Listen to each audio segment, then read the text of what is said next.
Hello, this is Molly Reamer with 30 Days of Goddess in Bridget's Grove with this week's mini ritual for the Creative Spirit Circle.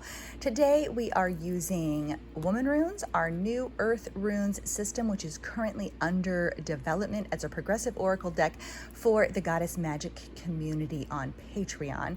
Also the daily practice deck, a little assist from the Illustrated Herbiary, and some other support resources.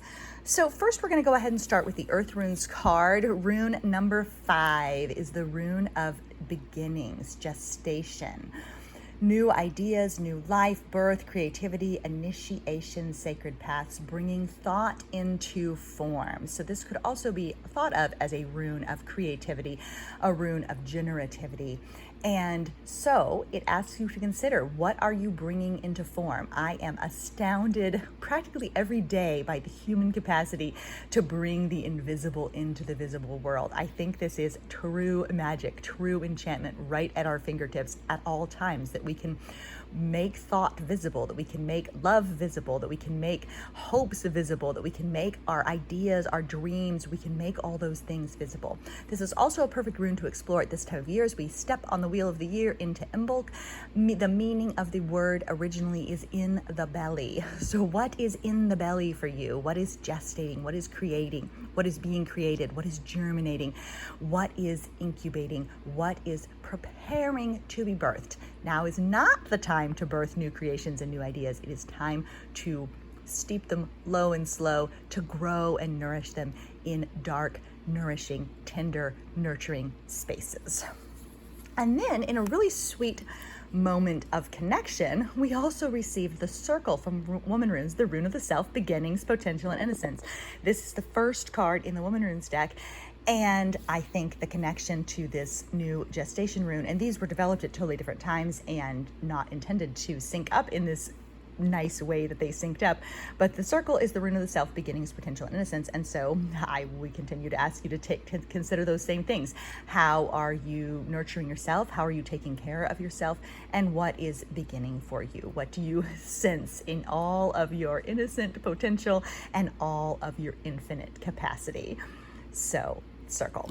And then I'm going to go ahead and go with, I think I'm going to go with our herb of the month. I'm planning to pick one card from the Illustrated Herbiary to give us a little bit more shape for our month, to kind of align with our 30 Days of Goddess monthly practice themes, our goddess of the month, which is Bridget.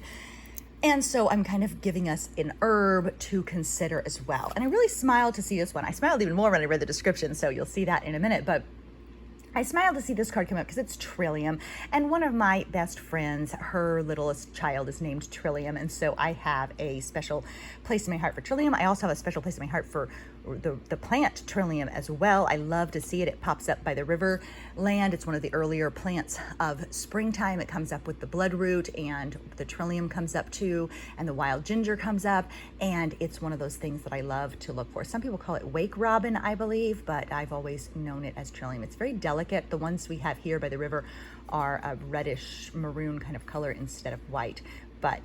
So this is a special card for me. And the meaning is spirit into matter, which again, oh my gosh, connects to what I was just talking about with gestation, of bringing the invisible into visible form, of bringing thought into form, of creating new things. So it is perfect for that. And then the description is really great. It says that Trillium waits on the first fleeting sparks of new life. Come, she says, drawing you deeper into the consciousness of trees. Let's see what shall be born.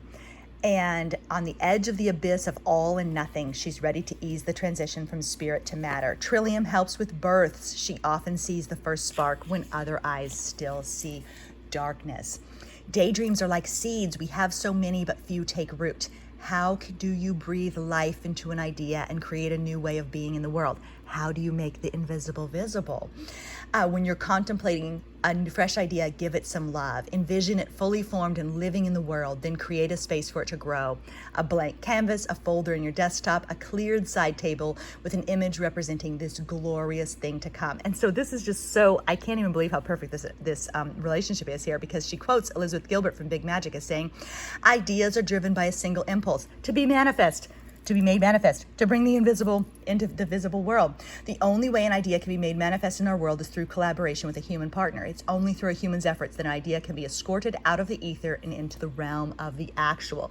So what are you escorting? What are you gestating and escorting out of the ether and into the realm of the actual?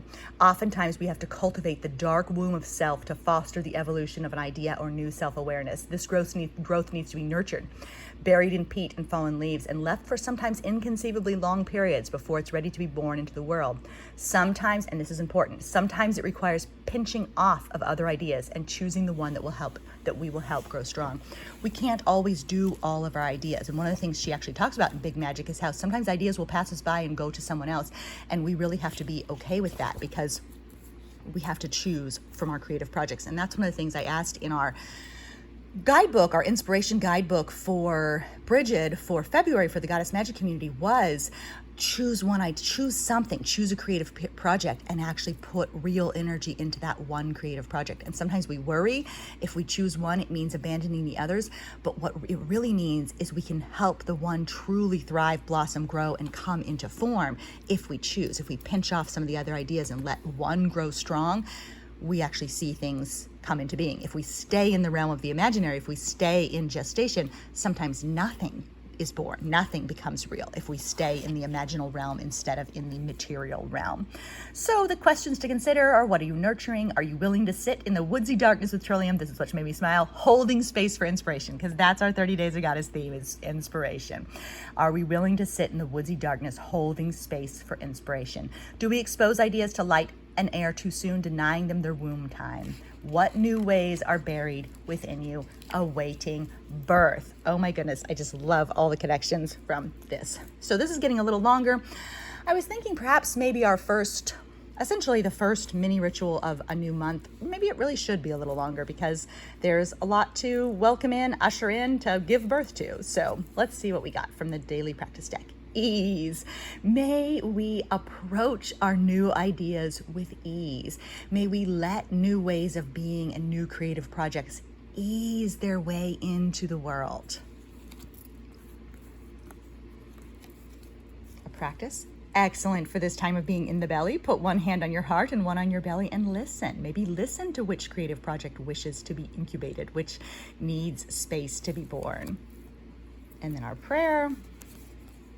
May I share my joy, may I share my delight, may I share my heart, may I share my magic. And I'm gonna go ahead, let's see, we have a closing. This is from our snapshot deck for February. And then I also have my little card pack for Bridget. I'm gonna go ahead and just save this one for next week so we can just have a little acknowledgement of her holding space for us today, but recognizing that sometimes we need to pinch some things off to let others come through. So we'll go ahead and revisit that card in next week's video. And we'll close with this thought from our February practice update. Again, snapshot cards and the February practice video are all available to you for free at 30daysofgoddess.com. This is a living practice. We step into the sacred. We are present with what is arising. We are open to life's unfolding. We listen to the landscape. We are alert for enchantment. We trust our own magic. We resonate with earth listening, heart trusting, and body knowing. We know our lives are holy now.